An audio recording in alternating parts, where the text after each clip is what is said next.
students, welcome back to the online classes of KPS. Today we will start our lesson first of class 7 civics, equality in Indian democracy. भारतीय लोकतंत्र में समानता.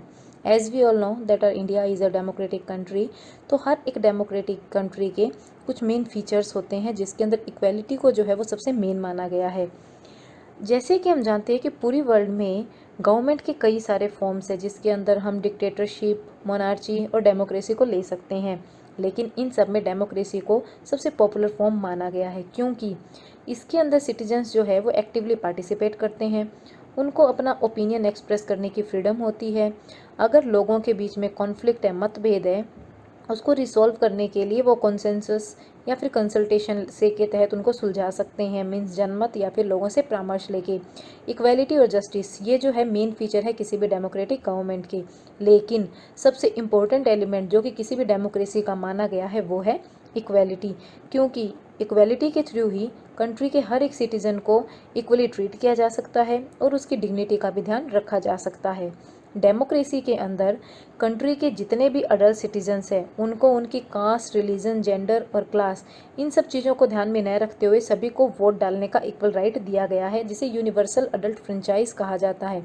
इसका मतलब है कि कंट्री के जितने भी अडल्ट सिटीजन हैं उन्हें एक वोट देने का अधिकार और अपने रिप्रेजेंटेटिव को चूज़ करने का अधिकार है. और जैसा कि यूनिवर्सल अडल्ट फ्रेंचाइज के तहत हम समझ सकते हैं कि इसके अंदर हर एक व्यक्ति को एक वोट डालने का अधिकार है. इट डजेंट मैटर कि वो कंट्री का प्रेसिडेंट है या फिर कोई कॉमन सिटीज़न है, हर एक व्यक्ति के वोट की एक ही वैल्यू होती है. और साथ ही साथ इसका एक प्रिंसिपल भी है, 1 पर्सन 1 वोट, और हर वोट की इक्वल वैल्यू होती है. और इसी के तहत जो है गवर्नमेंट के इस सिस्टम से हर एक व्यक्ति जो अपनी वैल्यू को समझ सकता है. और हमारे इंडिया के अंदर पॉलिटिकल इक्वालिटी के साथ साथ सोशल इक्वालिटी और साथ ही साथ इकोनॉमिक इक्वालिटी भी हर सिटीजन को प्रोवाइड की गई है.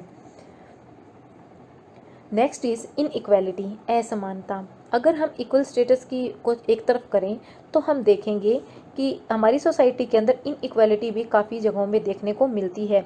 हमारा कॉन्स्टिट्यूशन हर एक सिटीज़न को इक्वल स्टेटस ग्रांटेड देने की बात करता है, लेकिन फिर भी हमारी कंट्री के मिलियंस ऑफ पीपल ऐसे हैं जिनको इक्वालिटी नहीं मिल पाती और इसीलिए हमारी सोसाइटी के अंदर इनइक्वालिटी जो है वो प्रिवलेंट है.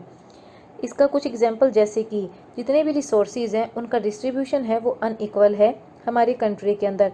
मतलब कुछ ही जो अपर कास्ट के लोग हैं या फिर जो हाई सोसाइटी के लोग हैं, रिसोर्सेज उन्हीं लोगों तक अवेलेबल है. जो लोग सोसाइटी के अंदर जिनके पास पैसे की कमी है उन्हें अपनी बेसिक नीड भी पूरी करने के लिए सोचना पड़ता है, उन चीज़ों से भी वो वंचित रह जाते हैं, उनको पूरा नहीं कर पाते, जिसके अंदर फूड, क्लोथिंग और शेल्टर जो है वो मेन है. लोगों के साथ डिस्क्राइमिनेशन किया जाता है, भेदभाव किया जाता है उनकी class, caste, wealth, profession, gender और डिसेबिलिटी के बेसिस पर, और यही चीज़ें जो है वो आगे चलकर इनइक्वालिटी और इनजस्टिस को पैदा करती है. अब इन्हीं इनइक्वालिटीज़ में फर्स्ट है कास्ट इनइक्वालिटी, जाति के आधार पर भेदभाव करना. जितनी भी इनइक्वालिटीज सोसाइटी के अंदर पाई जाती है उसमें सबसे कॉमन है कास्ट के बेस पे लोगों के साथ इनइक्वालिटी का ट्रीटमेंट करना. कास्ट इनइक्वालिटी सिस्टम जो है वो हमारी सोसाइटी में प्रोफेशन या फिर जो हमारे डिविजन्स जो समाज का बंटवारा किया जाता है ये काफ़ी एजिज से काफ़ी सालों से चला आ रहा है. जैसे कि हम एक टर्म लेते हैं दलित, जिसका मीनिंग होता है ब्रोकन. इसे उन लोगों के लिए यूज़ किया जाता है जो कि लोअर कास्ट को बिलोंग करते हैं. ये सिस्टम जो है वो गांव में और भी ज़्यादा पाया जाता है और भी ज़्यादा प्रमुख है. हमारी बहुत फेमस पर्सनैलिटीज़ का अगर हम एग्जांपल लें, जिसमें डॉक्टर B.R. अम्बेडकर या फिर ज्योतिबा फुले हैं, उन्होंने भी इस प्रकार के डिस्क्राइमिनेशन को फेस किया है. अगर हम 21st सेंचुरी की बात करें तो भी हमारी कंट्री के बहुत सारे पार्ट्स ऐसे हैं जहाँ पर लोगों को उनकी जो ज़रूरतों के सामान है उनको ले या फिर ज़रूरत की जगहों पर जाने से रोका जाता है. जैसे कि अपर क्लासेस के जो लोग हैं वो लोअर क्लास के लोगों को उस कुएं से पानी नहीं लेने देते जिसको वो यूज़ करते हैं, उनको टेम्पल्स में एंटर नहीं करने दिया जाता, वो अपर कास्ट के लोगों के साथ बैठकर खाना नहीं खा सकते, यहाँ तक कि पब्लिक प्लेसेस में जाने से भी उन्हें रोका जाता है. और इसी के साथ साथ मेडिकल फैसिलिटीज़ और एजुकेशन में भी उनको डिनाई किया जाता है. अगर हम न्यूज़पेपर की हेडलाइंस को कई बार देखें तो हमें बहुत सारे इंसिडेंट उसमें ऐसे नज़र आते हैं जिसमें कि कास्ट के बेस पर लोगों के जो झगड़े हुए हैं उनका पता लगता है. लोअर कास्ट के जो लोग हैं वो जो है अपर कास्ट के लोगों से दबते हैं, या फिर अपर कास्ट के लोग जो लोअर कास्ट के लोगों को बाहर वाला समझते हैं, आउटसाइडर समझते हैं, जिसके कारण उनके साथ बुरा व्यवहार किया जाता है, और जिसकी वजह से जो सामान्य ज़रूरत की चीज़ें हैं जैसे कि good road, water, electricity, health care और एजुकेशन, इन सब चीज़ों को वो लेने में भी अनेबल होते हैं।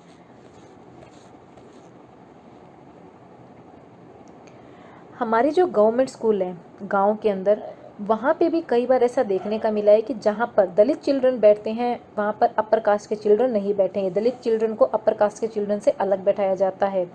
कई बार जो सेंसस ऑफिसर होते हैं, जो जनगणना अधिकारी होते हैं, वो इन दलित लोगों की इन्फॉर्मेशन का रिकॉर्ड लेने से मना कर देते हैं, और जिसकी वजह से गवर्नमेंट रिकॉर्ड में इनका नाम नहीं आता, और जो भोजन या फिर जो वेलफेयर प्रोग्राम जो गवर्नमेंट के द्वारा चलाए जाते हैं इन लोगों के बेटरमेंट के लिए, वो भी इन लोगों को नहीं मिल पाते।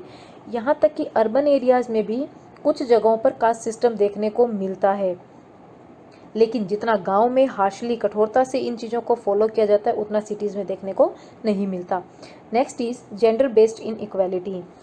कास्ट बेस्ड डिस्क्राइमिनेशन के अलावा एक जेंडर बेस्ड डिस्क्राइमिनेशन है जो कि हमारी सोसाइटी में देखने को मिलता है।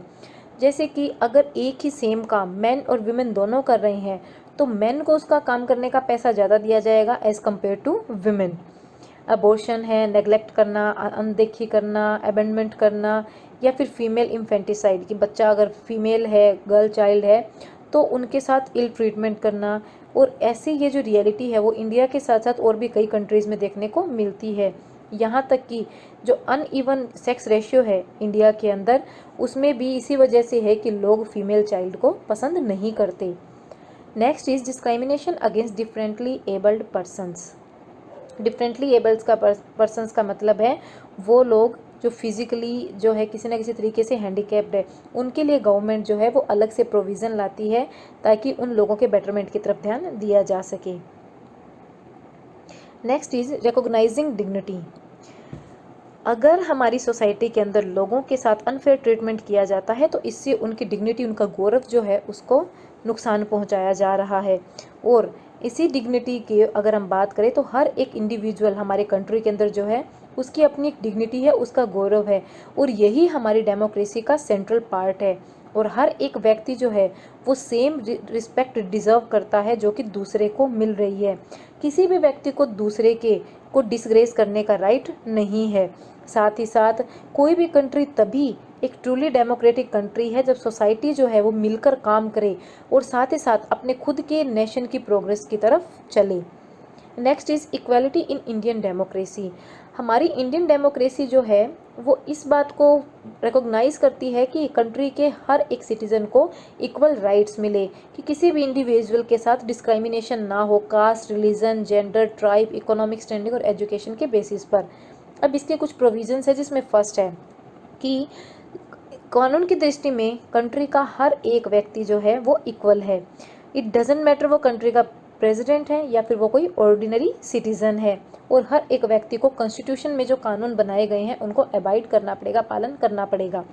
नेक्स्ट इज कॉन्स्टिट्यूशन जो है वो लोगों के साथ जो डिस्क्राइमिनेशन होता है basis of race, caste, sex, disability and place of birth, इनको रोकता है। और साथ ही साथ कंट्री के हर एक सिटीज़न को इक्वल राइट प्रोवाइड करता है कि वो वेल, टैंक, बाथिंग घाट, रोड, इन सब चीज़ों को जो कि गवर्नमेंट के द्वारा प्रोवाइड की गई है पब्लिक के लिए, इन सब चीज़ों को ओपनली यूज़ कर सकता है। थर्ड, कंट्री का हर एक सिटीज़न जो है वो किसी भी शॉप, होटल, पार्क या फिर अम्यूज़मेंट के जो पैलेस है उस पर बिना किसी रेस्ट्रिक्शन के जा सकता है। नेक्स्ट, कॉन्स्टिट्यूशन जो है वो अनटचेबिलिटी और इसकी किसी भी रूप में अगर इसको प्रैक्टिस किया जा रहा है तो उसको भी रोकता है। नेक्स्ट, इक्वल सर्विस जो है प्रोवाइड करने के लिए कंट्री के हर एक व्यक्ति को इक्वल अपॉर्चुनिटीज़ दी गई है पब्लिक एम्प्लॉयमेंट के लिए, कि गवर्नमेंट के अंदर अगर किसी व्यक्ति को एम्प्लॉयमेंट लेना है तो चाहे वो अमीर हो, चाहे वो गरीब हो, चाहे वो ऊंची जाति का, चाहे वो नीची जाति का हो, हर किसी को इक्वल अपॉर्चुनिटी प्रोवाइड की जाएगी। अगर कोई भी डिसेबल पर्सन है कंट्री के अंदर जो कि मेन स्ट्रीम में शामिल नहीं है, कोई हैंडीकैप्ड है, डिसेबल है, उसके लिए एक नया कानून गवर्नमेंट ने बनाया था 1955 में, जिसमें कि इक्वल ट्रीटमेंट और फ्री एजुकेशन उसे प्रोवाइड की जाएगी गवर्नमेंट के द्वारा। Next is equality through welfare schemes.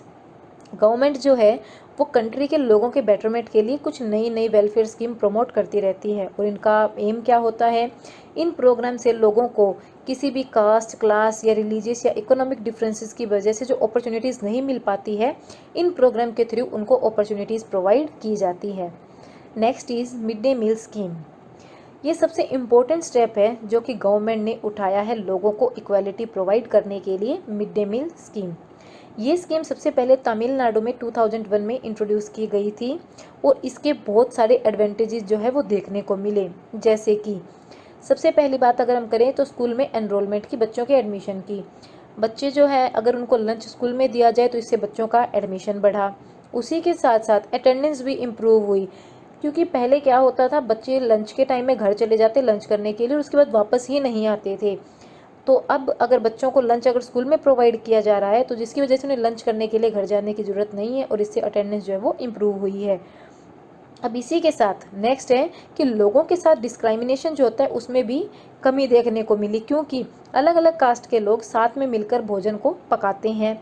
और नेक्स्ट इज़ कि चिल्ड्रन जो है अलग अलग कास्ट को बिलोंग करते हैं और वो एक साथ बैठकर जो है वहाँ पर लंच करते हैं, जिससे कि लोगों के बीच में जो डिस्क्राइमिनेशन या फिर ऊंची नीची जाति का जो भेदभाव है वो ख़त्म होता है। नेक्स्ट इज़ सर्व शिक्षा अभियान। सर्व शिक्षा अभियान जो है वो 6 to 14 ईयर्स एज ग्रुप के जो बच्चे हैं उनके मैक्सिमम पॉसिबल नंबर बच्चों के जो है उनको स्कूल में एडमिशन देने के लिए ये अभियान चलाया गया है।